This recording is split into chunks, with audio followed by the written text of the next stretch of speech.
This is the Dive Into Discovery podcast, where curiosity meets insight, and every conversation uncovers a new layer of understanding.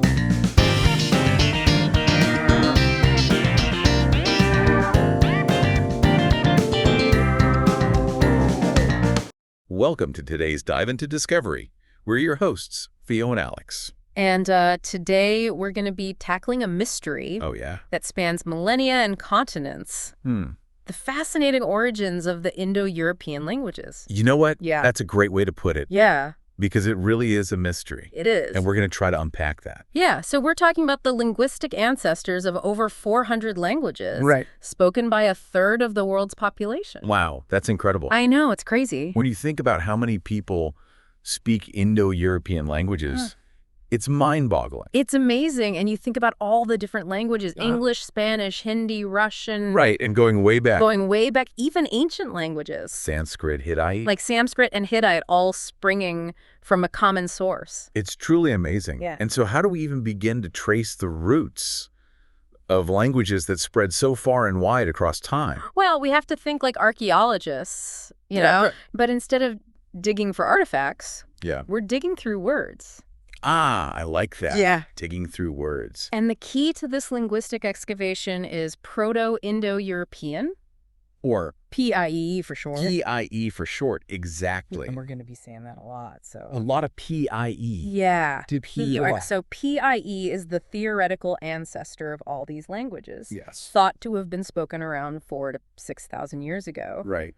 Now that's going way back. It's a long time. That's a long game of telephone. It is. How can we possibly know anything about a language that old? Well, it's like piecing together a giant puzzle. Yeah. You know, looking for patterns and connections across seemingly disparate languages. Okay. So back in 1786, a scholar named Sir William Jones. Oh, yeah, I've heard of him. Yeah, he had this aha moment when he noticed striking similarities between Sanskrit, Greek, and Latin. Oh, wow. He realized they must be related, somehow descended from a common ancestor. That's amazing. Yeah, and that's when the quest to reconstruct PIE really took off. So it's kind of like a linguistic family reunion. Exactly. With scholars trying to trace everyone back to the original ancestor. Yeah. I love that. It's a good analogy. Okay. And as with any good family drama, there's some debate about the ancestral home. Right. Two main theories have emerged. Ooh, okay. The Steppe Theory and the Anatolian Hypothesis. Okay, let's dive into those. All right, let's do it. First, take us to the steppes. All right, so picture this. Right. The vast, windswept grasslands of the Pontic-Caspian Steppe. I'm picturing it. Stretching from modern-day Ukraine all the way to Russia. Wow. This is where the Yamnaya culture thrived. Okay. Nomadic pastoralists who roamed these steppes and left behind these intriguing burial mounds called kurgans. So I'm picturing something like ancient treasure chests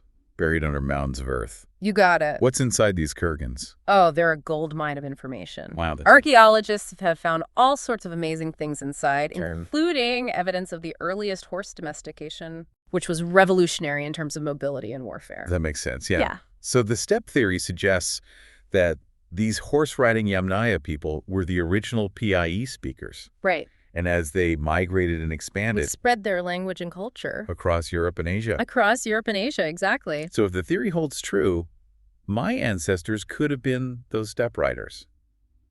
It's possible. That's very cool. Yeah, it's not just speculation either. Oh. Modern genetic studies have actually linked the Yamnaya people to present-day populations. Really? Across Europe and Asia, many of whom speak Indo-European languages. That's incredible. Yeah. Like a direct line almost. It's pretty amazing. But wait, wasn't there another theory? Yes, there is. Something about ancient Turkey. You're thinking of the Anatolian Hypothesis. Okay. Right, so this theory takes us to ancient Anatolia, which is present-day Turkey. Gotcha. The cradle of agriculture. This is where farming practices first emerged. Okay. And spread outward, changing human societies forever. So a more settled agrarian society compared to the nomadic life on the steppes. Exactly, a very different picture. Okay. And the Anatolian Hypothesis proposes that PIE originated here around 7,000 to 6,000 years ago. Wow, so even further back. Yeah, a little bit further back. Okay. And it was carried by migrating farmers as they spread agriculture. Interesting. So instead of warriors on horseback spreading the language, it was farmers cultivating the land and sharing their knowledge. I see. So we have these two competing narratives, nomadic warriors versus peaceful farmer. Right. Two very different ways. Two very different images of how PIE could have spread. Okay, but how do we know anything about what PIE actually sounded like? Well, that's where the real linguistic detective work comes in. Okay. We use a process called linguistic reconstruction. Right. Comparing words from different Indo-European languages, looking for patterns, similarities, and sound shifts. It's like putting together a puzzle, except instead of pictures, we have words. Okay, so are we talking about words for basic things like sun and water? Yeah, we start with basic vocabulary, but it goes much deeper than that. Okay. There are words for domesticated animals like cows, horses, and sheep, which indicates pastoral practices. We find words for wheeled vehicles, suggesting some form of transportation technology. Okay. There are terms for agricultural tools, hinting at farming practices. So these words offer a glimpse into the lives and livelihoods of PIE speakers. Exactly. They paint a picture of how these people lived and interacted with their world. That's really cool. Yeah, it's pretty amazing what we can learn from these ancient words. So is there any particular language that's been especially helpful in reconstructing PIE? Interestingly, Sanskrit has been incredibly valuable in understanding PIE. Oh, wow. Yeah, its remarkably preserved grammatical structure offers a unique window into the complexities of the ancestral language. Okay. It's like finding a linguistic Rosetta Stone. I'm starting to see how intricate this linguistic puzzle really is. It is a fascinating puzzle.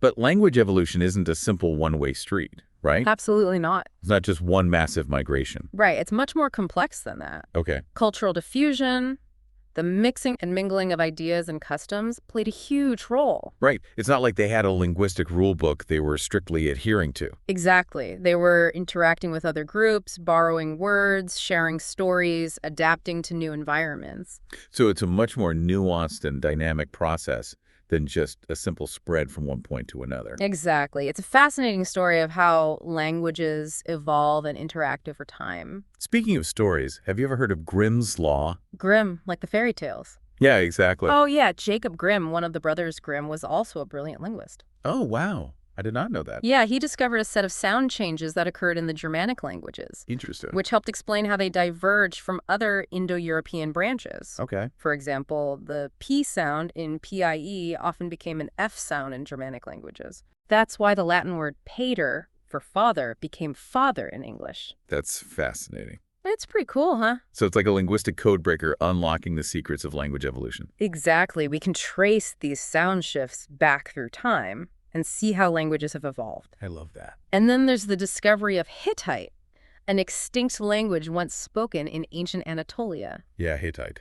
This was huge because Hittite belonged to one of the oldest branches of the Indo-European family tree. Wow. Pushing the timeline for PIE even further back than previously thought. So it's like we're constantly adding new pieces to this enormous puzzle, and with each piece, the picture becomes clearer. Exactly. We're always learning more and refining our understanding of PIE. But there are still plenty of mysteries to unravel, right? Oh, absolutely. Like the curious case of the Tocharian languages. The Tocharian languages, yes. These extinct languages were discovered in Central Asia. Central Asia that seems so out of place. Thousands of miles from other Indo-European branches. What's the story there? Well, that's the beauty of it. It throws a wrench into any neat and tidy narrative we might have. Right. It reminds us that our understanding of PIE and its spread is still evolving, and there are bound to be unexpected twists and turns along the way. I love that. It keeps things interesting. Yeah, it really does. So both the Steppe Theory and the Anatolian Hypothesis have their merits, and the debate continues. So where do you fall on this? Well, it's like being a detective. You know? Yeah. Weighing all the evidence, looking for the most plausible explanation. Okay. It's a constant process of reevaluation as new discoveries emerge. So do you think we'll ever have like a definitive answer? The truth is we may never have a definitive answer, but the beauty of it all is that we keep searching, keep questioning, keep peeling back the layers of history. It's that sense of wonder and possibility that keeps us hooked. Exactly. And it's what makes this field so fascinating. And for anyone who's feeling a little lost in this linguistic labyrinth, remember, we're all part of this incredible story. Yeah. The languages we speak today are the result of thousands of years of evolution, migration, and interaction. It's a testament to our shared human history. And understanding PIE allows us to see those connections, those linguistic threads that bind us together across continents and through time. Absolutely. It's a remarkable story of human connection and the power of language. So speaking of connections, did PIE speakers have a sense of shared identity? That's a fascinating question. Did they see themselves as part of a larger group? Well, while we can't know for certain, there are some clues that suggest a sense of shared heritage. For instance, many Indo-European cultures share similar myths and folktales. Oh, wow. These recurring motifs like sky gods or flood narratives could point to a common ancestral belief system. That's amazing to think that those ancient stories have echoed through time, influencing the cultures and mythologies of so many diverse societies. It's a testament to the enduring power of language and storytelling. It's like we're all tapping into this vast reservoir of shared human experience, drawing from the same well of inspiration. And even though those ancient storytellers are long gone, their voices still resonate in the tales we tell today.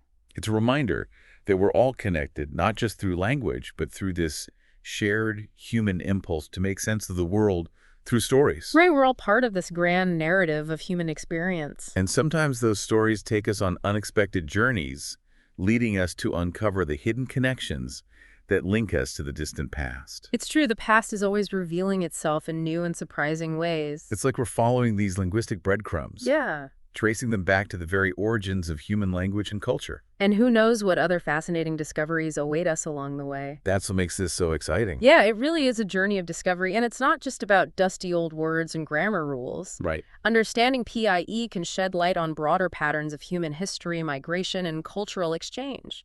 It's a window into the deep past, offering glimpses into the lives, beliefs, and technologies of our ancient ancestors. You know, I've always been fascinated by the idea that language can act as a map, tracing the movements of people across time and space. Yeah. It's like those ancient words are carrying whispers of journeys long past. That's a beautiful way to think about it. What are some of the things that still puzzle you about PIE and its spread? Well, one of the biggest mysteries for me is the exact route PIE took as it spread across continents. Okay. We have these general ideas about migration patterns, Right. but the details are still debated. For instance, did they primarily travel overland following rivers and mountain passes? Or did they also venture out on sea routes, navigating coastlines, and maybe even crossing larger bodies of water? The seafaring angle is really intriguing. Yeah. It challenges that image of PIE speakers solely as nomadic horsemen or farmers. Right. Were they also skilled navigators exploring the world by sea? Well, there's some evidence that suggests at least some familiarity with seafaring. Oh. In the reconstructed PIE vocabulary, we find terms related to boats, oars, and navigation, which hints at a maritime connection. So maybe the story of PIE is more complex than we initially thought. It wasn't just one mode of transportation or one type of environment. Right. They were adaptable, resourceful, and driven to explore new horizons, whether by land or by sea. Exactly, and that raises even more questions. Like what? How did those seafaring journeys, if they occurred, influence the spread of language and culture? Right. Did they encounter other maritime societies, exchange knowledge, or even clash over resources? It makes you wonder what stories those ancient mariners would tell if they could share their experiences. Yeah. It's like we're trying to piece together a lost chapter of human history, one that's hidden beneath the waves. It's a fascinating thought. Yeah. And there are other mysteries, too. Okay. For example, we still don't fully understand the relationship between PIE and other language families that existed at the time. Right. Were there interactions, borrowings, or even conflicts between these different linguistic groups? Yeah. How did they coexist and influence each other? Right. It's important to remember that PIE wasn't alone in the ancient world. Exactly. There were countless other languages and cultures out there, each with its own unique story to tell. Right. And those stories might intersect with the PIE narrative in ways we haven't even begun to imagine. It's like those threads we were talking about earlier, intertwining and creating a complex tapestry of language and culture across the ancient world. Okay, so for our listeners who may be wondering why they should care about all this, Yeah. what's the relevance of understanding PIE in today's world? Well, for one thing, it fosters a deeper appreciation for the incredible diversity and interconnectedness of human languages. Okay. It reminds us that the languages we speak today aren't static entities, but rather the products of thousands of years of evolution, migration, and interaction. Yeah. It's like tracing our linguistic ancestry, understanding where our words come from and how they've changed over time. It's a reminder that we're all part of this vast linguistic family tree with roots that reach back to a common ancestor. And even though we may speak different languages, now we're still connected through this shared heritage. Precisely, and beyond the purely linguistic aspects, studying PIE also sheds light on broader historical and cultural patterns. It helps us understand the movement of people, the spread of ideas, the development of technologies, and the ways in which different cultures have shaped each other over millennia. It's like we're using language as a tool to unlock the secrets of the past, revealing hidden connections, and shedding light on the forces that have shaped our world. And who knows, maybe understanding the complexities of PIE can even teach us something about ourselves, how we communicate, how we form communities, and how we make sense of the world around us. Speaking of making sense of the world, one of the things that struck me while researching for this deep dive was the evidence of spiritual beliefs among PIE speakers. Yeah. They weren't just concerned with practical matters like farming or warfare. Right. They grappled with big existential questions, too. Absolutely. The reconstructed vocabulary includes terms for soul and spirit, suggesting that they had a concept of an afterlife and a belief in a realm beyond the physical world. Wow. We also see evidence of burial rituals and practices that point to a complex spiritual worldview. It's fascinating to think that those ancient people, separated from us by thousands of years, were also contemplating the mysteries of life and death, searching for meaning and purpose in a world that was just as uncertain and unpredictable as our own. It's a reminder that despite the vast differences in our cultures and lifestyles, we share this fundamental human impulse to grapple with the big questions, to find our place in the cosmos.